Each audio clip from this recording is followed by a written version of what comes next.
The moment she steps onto the deck of the Going Merry Uninvited, calm and in that elegant white outfit, and just says, "So you're Monkey D. Luffy," the entire emotional weight of the grand line just doubles. Oh, completely. It plunges the whole story into this deep and really sophisticated mystery. And that one scene, it basically kicks off the central conflict. It's the essence of this whole new escalation we're seeing. Exactly. We just came off the joy and the chaos of the East Blue, which was all very localized. Right.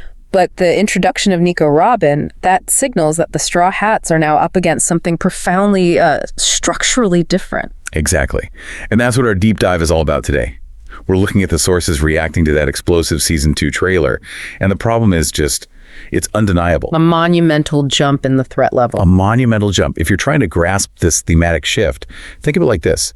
Season 1's villains, people like Buggy and Arlong, they were the local issues. Yeah. Powerful, sure, but regional. Season 2 introduces a global, highly structured criminal organization. Right.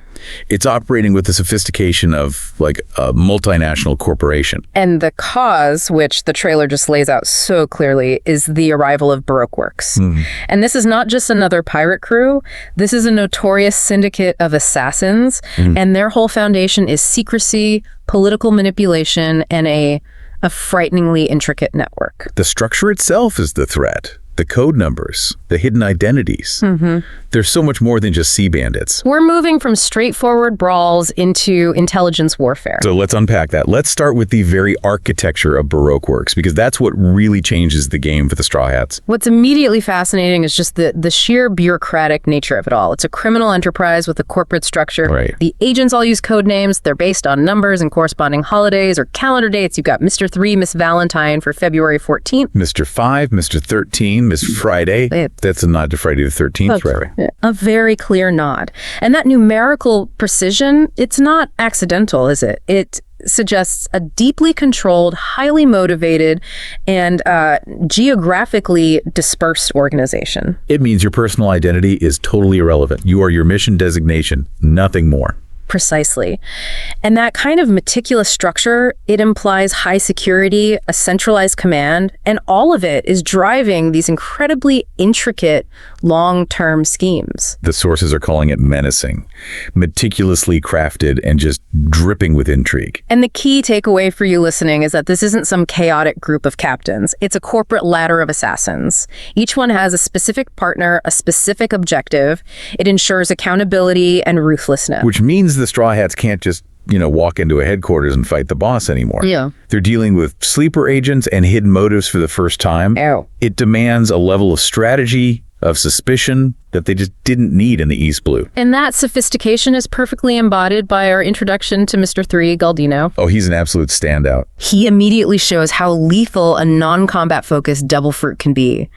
We see him wielding the power of the wax fruit, the Doro no Mi. So let's break that down for anyone who's not familiar. The Doro no Mi lets him produce and manipulate wax with, complete freedom.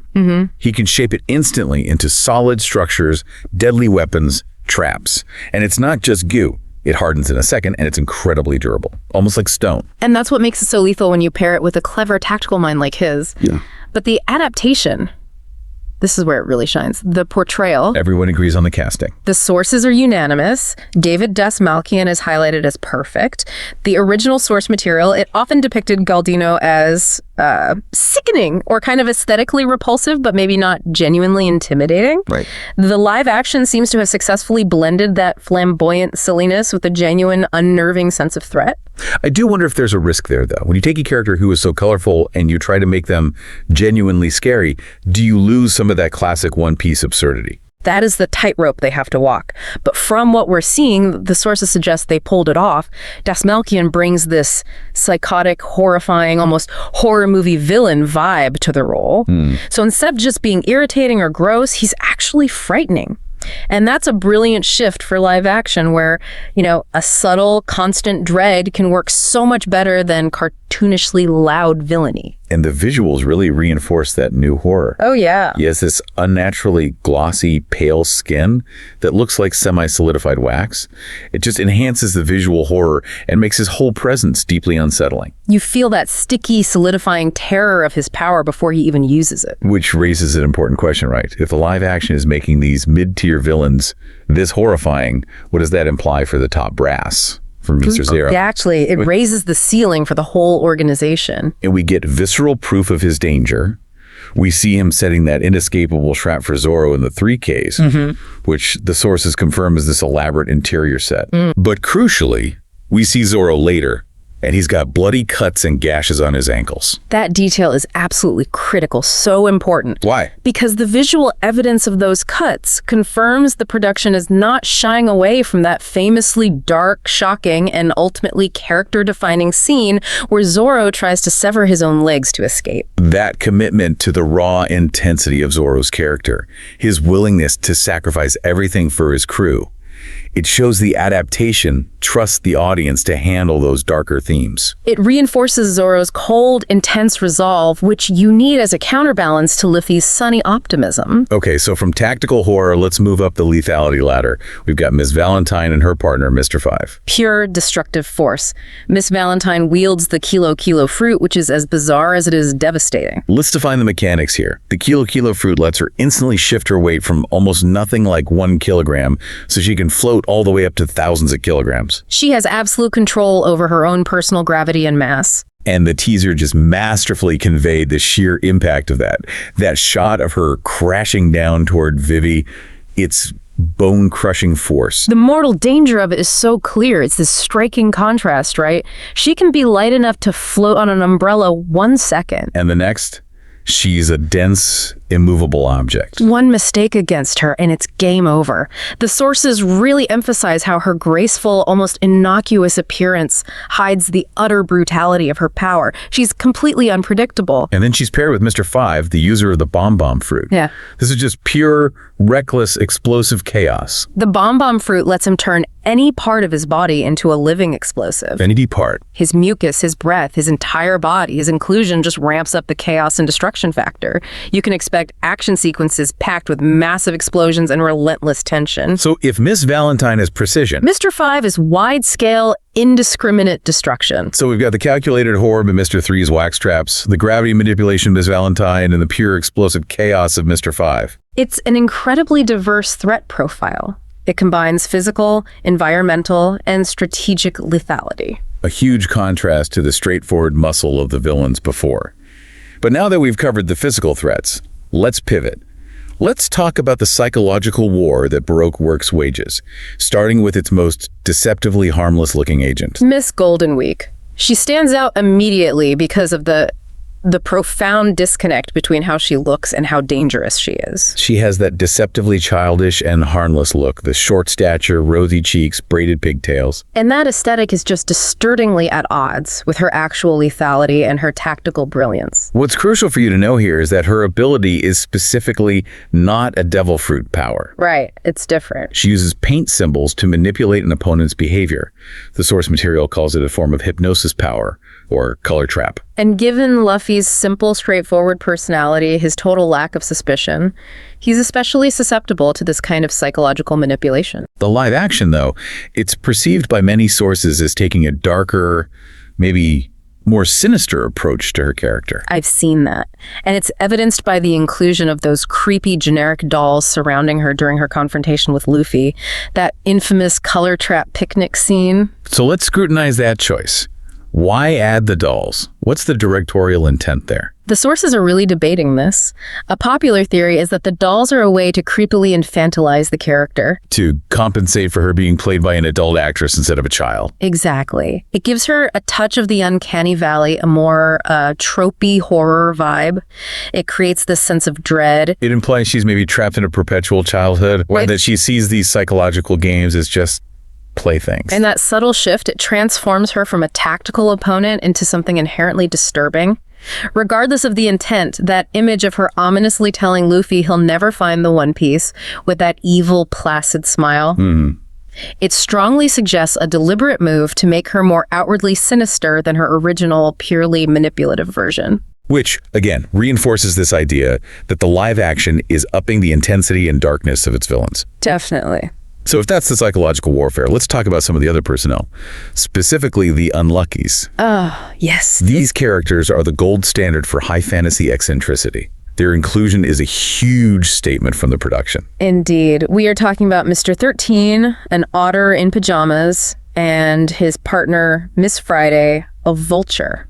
And so many fans expected them to be cut ruthlessly to save on the budget or, to maintain some perceived adaptational realism. And yet here they are. In their full, bizarre glory, we see a sequence of Mr. 13, the pajama-clad otter, clashing with Sanji while staying airborne on his vulture companion. Their role is mostly intelligence and operational. They're messengers, artists who record mission successes, and light enforcers. They basically signal bad luck for anyone they approach. But their inclusion is so significant. It is, because it directly addresses the biggest fear that high fantasy anime fans have, that the live action would sanitize the source material. It shows Netflix is willing to lean into the more weird and outrageous elements of this series. And treat high fantasy CGI characters like an otter in pajamas with a serious flair. It proves they are not afraid of the source material's innate weirdness. It's more than a nod to the fans. It's a huge sign of confidence in the show's tone. If they're spending the money and creative effort on a pajama-clad otter riding a vulture, then their commitment to high fantasy and bizarre character design is unwavering. Which gives enormous hope for future adaptations of even wilder elements, like a certain cotton candy-loving reindeer doctor. Mm-hmm. Now, shifting from the outlandish to the deeply political, we have to discuss the core intrigue that sets this whole saga in motion. The infiltration. The fact that Baroque Works is an organization that has been infiltrated by the highest level of a sovereign nation.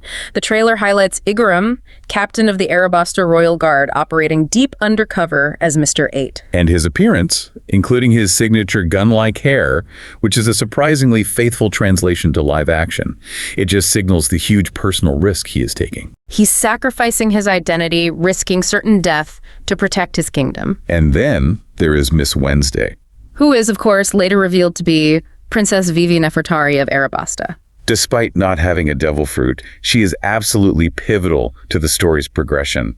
The political stakes she carries are immense. And her intense, highly charged confrontation with Nami that establishes the foundation for an evolving rivalry. That rivalry isn't just a fight, though. It's an intellectual clash.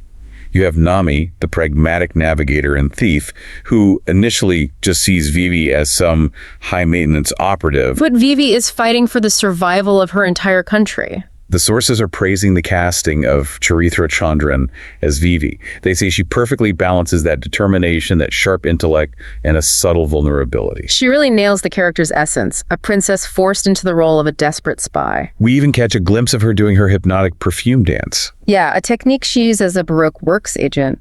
That's an element many sources thought would be cut because it originally had a more seductive, femme fatale intent. Which maybe doesn't fit the determined royal Vivi she becomes. Exactly. Keeping it suggests a commitment to showing the initial complexities and the compromises the character had to make to survive undercover. Now, before we move on, we do have to address the significant fan discussion around Vivi's casting. Yes. Our role here is to be strictly impartial, just reporting on the diverse viewpoints that are out there without endorsing any of them. Absolutely. So there has been reporting on concerns from some viewers about the actress's physical appearance, saying it contrasts with the anime's often light-skinned depiction. The criticism often being that altering a major character's look from the most widely recognized version is unnecessary. However, the sources also provide extremely strong counterarguments, and they ground the decision in the source material's own geopolitical inspiration. Right. Arabasta is geographically and culturally based on a mix of Middle Eastern, Egyptian, and Indian cultures, which makes casting an Indian actress ethnically appropriate. It aligns with the real-world influences of the setting, regardless of how the anime colored her. The argument being, it doesn't matter if the manga or anime color is light, since people from those regions aren't exclusively Caucasian. And many fans pointed out that in the live action, the entire cast's ethnicities differ from each other, and often from the manga. Usopp was always meant to be black, for example, which the live action respected. And the fact that the series creator, Oda, approved all the casting decisions, is often cited as the ultimate validation against that criticism. It seems like the overall quality of the cast has largely diffused that initial controversy, letting the focus get back to her performance as a determined royal spy. The bottom line seems to be that the live action is focused on capturing the spirit and the role of the characters. For Vivi, that means balancing her royal determination with her vulnerability and intellect. Now, shifting focus completely, let's discuss the central enigma, the character who defines the darkness and mystery of this season. Nico Robin, known in this phase as Miss All Sunday. She is, without question, the emotional and intellectual cornerstone of Season 2. She defines that sophisticated threat level the Straw Hats are now facing. And her first impression in the trailer is just magnetic. You see her in that elegant white outfit, Yeah. and she just radiates this enigmatic, sophisticated, and distinctly dangerous aura. Her casting, Lyra Abova, isn't just praised, it's frequently called perfect and flawless. Fans are praising her demeanor, her almost gliding walk, and especially the chilling calm of her voice. Yeah, her voice is incredible. And here's a fascinating deep cut for you listening. Eiichiro Oda, the creator, originally envisioned Robin as being Russian. Oh, Lyra Abova, the actress, is Russian, and many fans have noted that she captures that intended subtle tone perfectly. Her voice acting alone is a huge highlight. It's an instance where the live action seems to have nailed a subtle aspect of the creator's vision that was less overt before. It really speaks to the commitment of the casting director to find that perfect blend of physical representation and internal spirit. And we see her power. The flower, flower fruit, the hana hana no mi in action. And let's make sure we translate that clearly. Hana means flower, mane means fruit.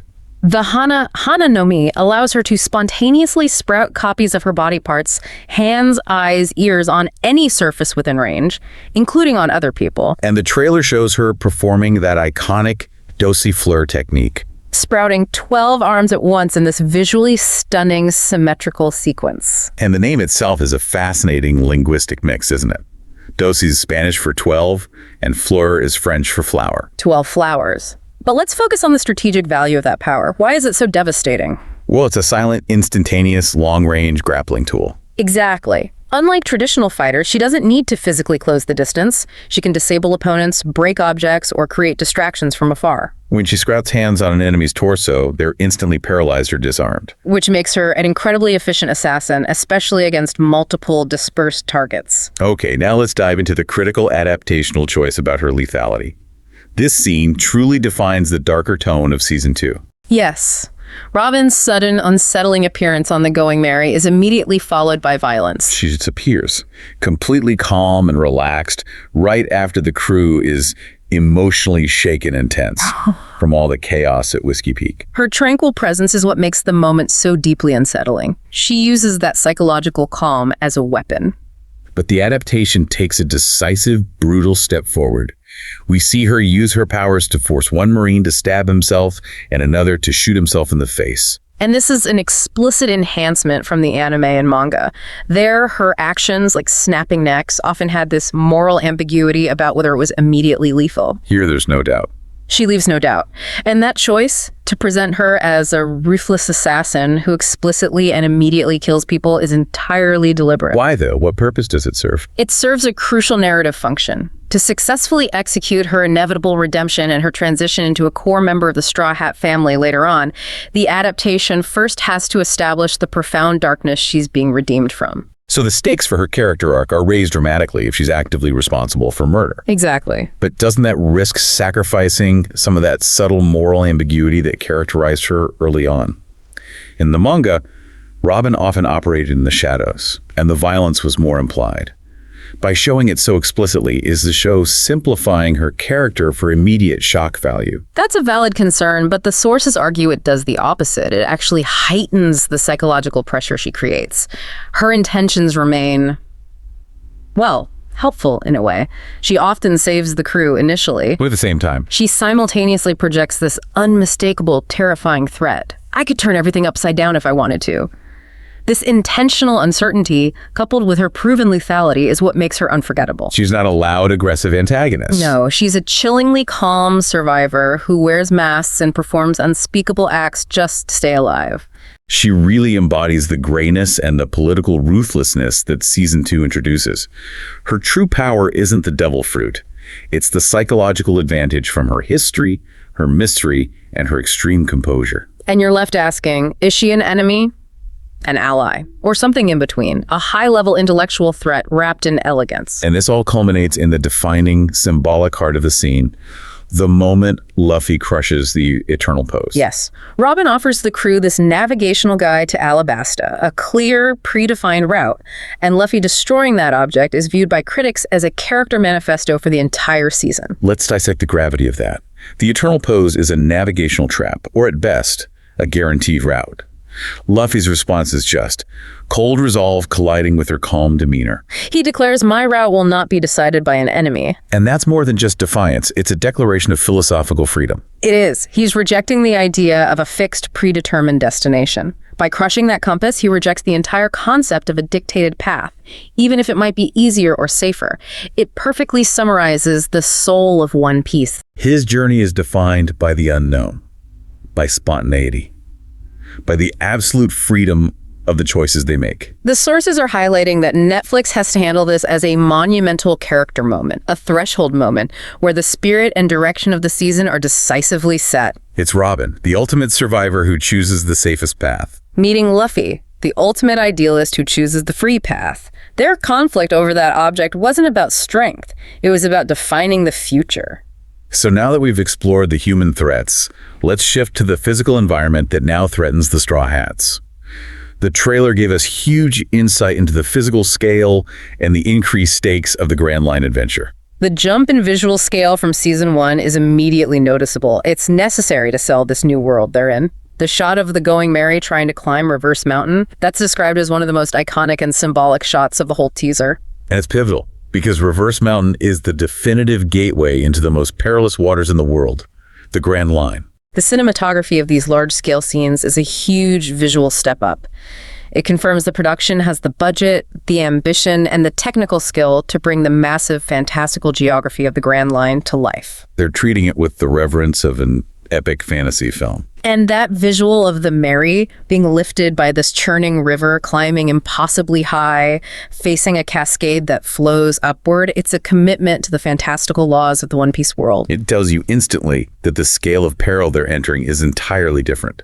They're moving into a realm where the landscape itself defies real-world physics. And as soon as they survive that entrance, they are immediately hit with environmental extremes that push them to their limits. We get our first look at Drum Island, which immediately conveys the series' shift towards environmental warfare. We see the Drum Island castle towering ominously over these snowy peaks and ridges. It just communicates harshness, isolation, and imminent danger. The landscape itself is as much of an antagonist as Baroque Works. And the crew's response reinforces that, adding a layer of realism. You see Zoro and Usopp bundled in heavy coats, visibly shivering. They look genuinely uncomfortable and surprised by the brutal conditions. That's a small detail, but it's important. It grounds the characters in the reality of the climate they're facing. The state of the island also provides crucial plot speculation. The castle we see dominating the landscape, it appears damaged. There's visible smoke coming from the middle, which strongly suggests that key events have already happened on the island. The conflict involving Walpole, the presumed final boss of the season, has already reached a tipping point. The damaged castle suggests the adaptation will cover the political and military conflict that led to Walpole's expulsion and the isolation of the remaining doctors. And it also suggests that the critical, emotional scene with Dr. Hiruluk's sacrifice, one of the most famous and heartbreaking scenes in the series, might happen inside the castle. To simplify CGI set work, maybe. Or to heighten the emotional drama of the setting. Could be either. But since this trailer was so focused on Baroque Works, let's quickly touch on the pacing challenge this suggests. The sources note the production is condensing roughly 60 manga chapters into just 8 episodes. So the likely structure seems to be entrance to the Grand Line, Whiskey Peak, Little Garden, where Mr. 3 and Miss Golden Week reside, and then Drum Island. If they can nail the emotional core of each of those arcs, the terror of Mr. 3, Vivi's desperation, and the heart-wrenching medical drama of Drum Island, while keeping a brisk pace, it will be a masterclass in adaptation. Of course, the focus on Baroque Works meant major fan favorites were missing. Tony Chopper, Laboon, The massive whale at Reverse Mountain. and Crocodile, Mr. Zero himself. They were all largely absent, which is fueling massive speculation. Though a previous teaser did show Chopper, who looked very cute, so we know he's coming. But fans are wondering about the final designs for these characters. Some are even predicting Crocodile might be held back until the very end of Season 2, or even until Season 3. Which would suggest Season 2 concludes immediately after the Drum Island saga. Likely ending with that powerful visual of the Sakura snow moment. That would be a powerful place to end it. Okay, let's look at the action itself. We already touched on Zoro Mr. 3, but the other action shots confirm this commitment to visual intensity. We see Zoro unleashing his flame sword technique, Fire Onigiri. A classic move. And the visual execution is intense. Now, the fire is a special effect, not real fire, a safety necessity, obviously, though some fans will always nitpick the CGI. But his overall movement emphasizes that raw, visceral intensity.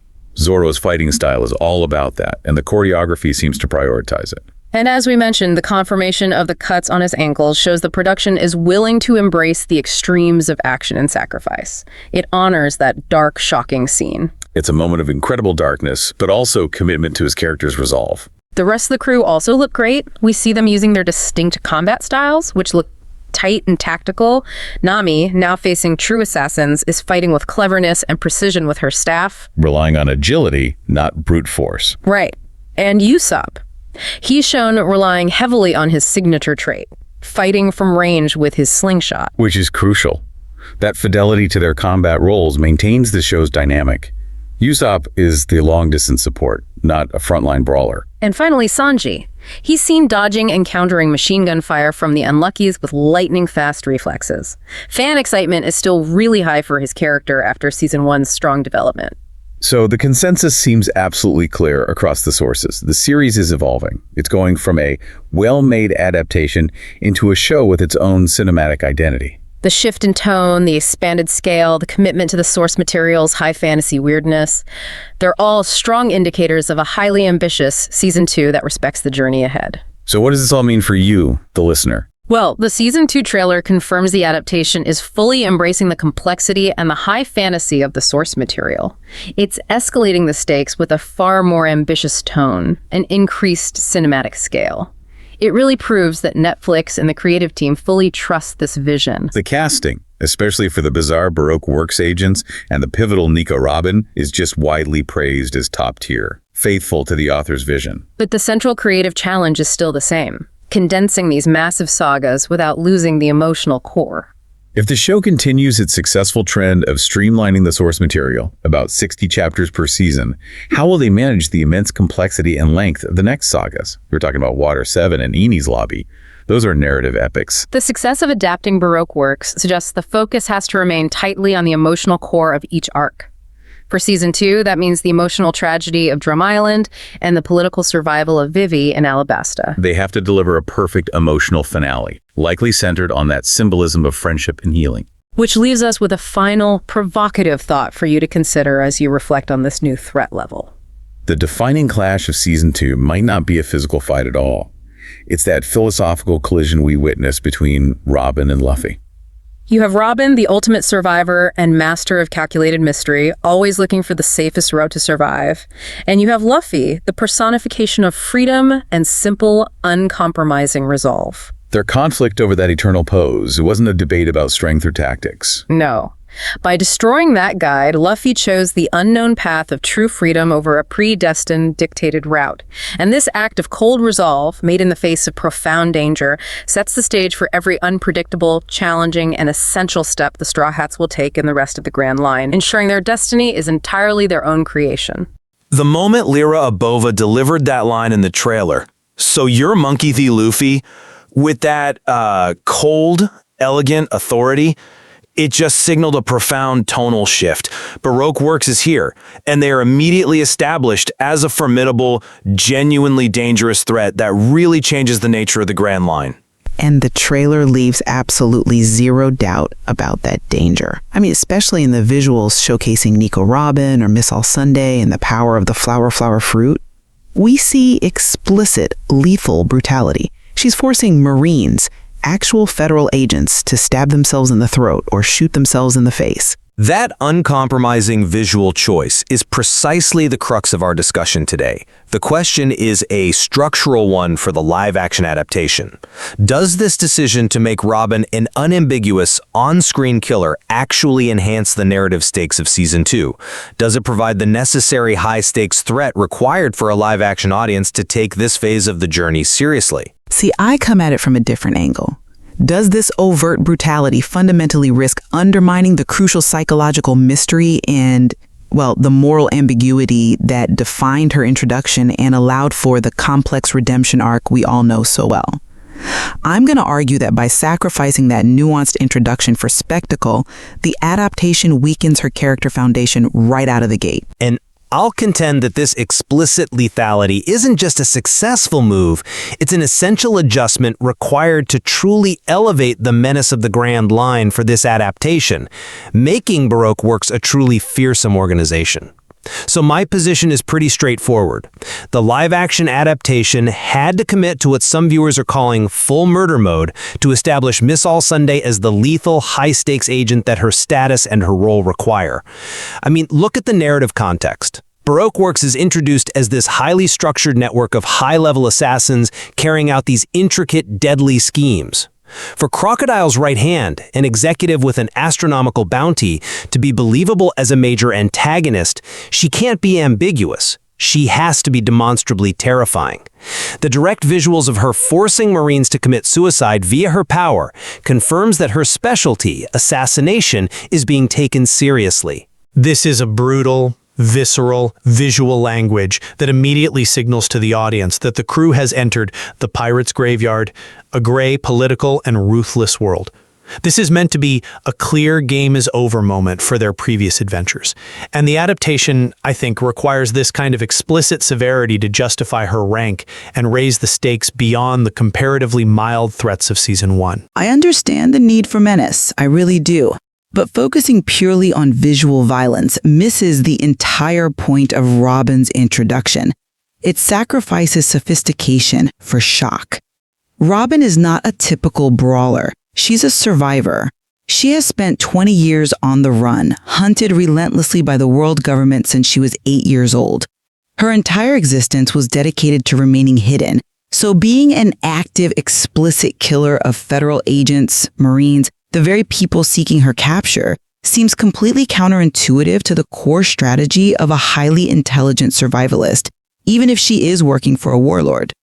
Her true power in the original material was the unsettling calmness she projected, which implied a devastating capability without relying on overt bloodshed. In the manga and anime, attacks like the neck snap, the famous clutch, often resulted in the opponent being disabled, knocked unconscious. That ambiguity, the question of whether she had just killed them or merely incapacitated them, that was the moral gray area that made her so fascinating. Making her an immediate, explicit murderer risks creating a serious disconnect with the emotional foundation necessary for the audience to eventually embrace her as a beloved hero. That initial tension came from the audience questioning if she was an undeniable enemy, an ally, or somewhere in between. And that critical mystery is completely lost when she is shown executing uniformed agents on screen. I appreciate the point about psychological impact, but let's consider the medium. In a live-action environment that has already established a darker, more brutal tone, we saw Zorro kill Mr. Seven in cold blood in Season 1. Overt, undeniable lethality is the required shorthand for high stakes. If the audience sees a character who merely knocks people out, they just won't equate her with the high-ranking threat necessary to propel the entire Arabasta saga. The Baroque Works organization is supposed to be the most dangerous criminal enterprise the Straw Hats have faced. The live-action adaptation is, I think wisely, choosing to simplify and heighten that threat. They've taken agents like Mr. 3, who could be, goofy in the source material, and they've transformed him into this intimidating, almost horror movie villain figure. That confirms the live-action's deliberate focus on raising the threat level across the board. The brutality shown by Robin validates the severity of the New World era they are entering. If Baroque Works is meant to be a high-stakes assassination syndicate, their most capable member has to demonstrate that power overtly and immediately to avoid confusing the casual viewer. But the risk here is tuning an incredibly unique character into a typical henchman. Making the villain visibly cruel is the easy route to creating a high-stakes feeling. Sophisticated threat relies more on unsettling psychological impact, especially with a character whose reputation precedes her. Robin's original introduction was unnerving precisely because of that extreme, unshakable calm, juxtaposed against the panic of her targets. That implied devastation without needing overt blood. When she walks into a room, the threat should be palpable. Not because she just made someone stab themselves, but because her presence means something terrible is happening silently. The LA risks turning a deeply mysterious, elegant figure into a generic antagonist, and that fundamentally misunderstands the role she plays in the story, both as a villain and later as a crewmate. She should be operating on a plane above the brute force of agents like Mr. 3. Okay, let's unpack that idea of sophistication versus spectacle a little further. If the argument is that overt murder detracts from her complexity, how do you reconcile the fact that she is currently Miss All Sunday, the vice president of a criminal syndicate? She is explicitly adopting a mask, a persona that requires her to be ruthless and deadly. Showing her maximum capability now allows for a far more dramatic and impactful demonstration of her later restraint. If she's introduced as a woman who simply disables Marines, her eventual shift to the Straw Hat side feels less like a profound personal change and more like, well, a gentle adjustment. Showing her as truly savage now makes her later refusal to kill or her decision to merely disarm opponents a much more significant, deliberate character development. It actually enhances her emotional redemption arc later in the story. That's an interesting point, though I would frame it differently. To use that lethal persona effectively, it must still be internally consistent. And this brings us to one of the most controversial changes critics have noted, the armband she wears in the trailer. It displays the initial N for Nico rather than the BW for Baroque Works. She has spent 2 decades hiding her identity. The very name Nico Robin is forbidden and carries the biggest bounty in the world. So why would the live action, in its pursuit of high stakes, actively contradict the core logic of her survival strategy by having her advertise her real name, even subtly, on her costume? See, I'm not convinced by that line of reasoning because it focuses on a small visual detail while missing the larger narrative intent. The live action is simplifying the backstory exposure. The focus is the persona of Miss All Sunday, which is enigmatic, sophisticated, and deadly. Her appearance, her composure, her accent, it all radiates authority and lethal capability. The argument that a single letter ruins her 20 years of hiding assumes the world government needs her costume to identify her, which is frankly absurd given her fame and bounty. The LA is focusing on the current stage of her life, where she is operating openly as Crocodile's subordinate. The N might just be a stylistic choice for the current persona, a temporary confident and perhaps arrogant move that she will quickly drop when that persona crumbles. But complexity requires that internal logic. The ambiguity isn't just about whether she kills people. It's about how she operates. The original material made it clear she avoids overt actions that would attract undue attention from the Marines directly to her true identity. Putting her initial on her sleeve, even if it's stylistic, is a shortcut that weakens the structural tension around her past. If the show wants us to believe she is this calculating, resourceful individual, why introduce an element of recklessness that directly contradicts her decades-long strategy of absolute anonymity? That kind of subtle misstep makes the entire I am a survivor narrative feel less earned. We have to acknowledge that adaptation inherently requires simplifying these complex identity layers. The show is prioritizing the display of power and immediate threat over the long-game subtlety of identity concealment. And let's look at the result. The audience immediately understands that she is dangerous and that she is operating outside the law, without needing 2 episodes of exposition explaining her history with Ahara. This brings us back to the ultimate question of narrative fallout. If the LA is willing to establish Robin as explicitly lethal against faceless Marines, it raises an enormous structural question. Where do they draw the line regarding key supporting characters? You mean Igaram, the captain of the Arabasta Royal Guard, Mr. 8? Exactly. Agram's death in the original material, when his decoy ship explodes after leaving Whiskey Peak, was ambiguous, but his survival is absolutely key for later context and continuity within the story. The trailer shows an explosion right after Robin blows up his ship. Given the live action's established taste for explicit violence, does this new tone make Agram's survival less likely than it was in the manga? Yes, absolutely. The increased unambiguous brutality of Baroque Works certainly heightens the perceived threat to Igaram. If the live action is committed to making the entire organization more sinister and merciless, then letting a character who directly defies crocodiles survive an explosion feels like a moral concession that the LA has seemingly abandoned. Killing him outright would undeniably underscore the ruthlessness of Baroque Works and the sheer danger the Straw Hats are facing. However, it also jettisons a later emotional beat with Vivi that is deeply impactful. That line of reasoning ignores the possible strategic calculation by the live-action writers. They may strategically use this pervasive brutality to emphasize Baroque Works' power while deliberately ensuring Robin's hands remain clean regarding characters the audience is meant to care about, like Egaram. The critical source material notes an alternative theory, that Mr. Five might be explicitly shown blowing up Egaram's ship rather than Robin. I see why they would do that. It maintains the necessary dramatic weight of the explosion and the sense of extreme danger, but it's a narrative cheat. It keeps Robin's morality pristine while still benefiting from the visual shock value. It kind of confirms that the creative team is consciously manipulating the morality scale of its villains for dramatic effect. The fact that we even have to debate who gets to be the executioner highlights the fundamental risk of prioritizing shock over subtle character rating for Robin specifically. Why establish her as a brutal killer of Marines if you are too afraid to let her kill someone who actually matters to the audience? Because the function of the executioner changes based on the target. Robin needs to be terrifying, establishing her executive rank. Mr. Five is the agent of destruction. The adaptation allows for both the establishment of Robin's killer instinct against faceless federal agents and the preservation of key character connections in later continuity. We also see physical stakes confirmed elsewhere. The trailer shows Zorro dealing with a severe leg injury, bloodied ankles, from Mr. Three's wax trap.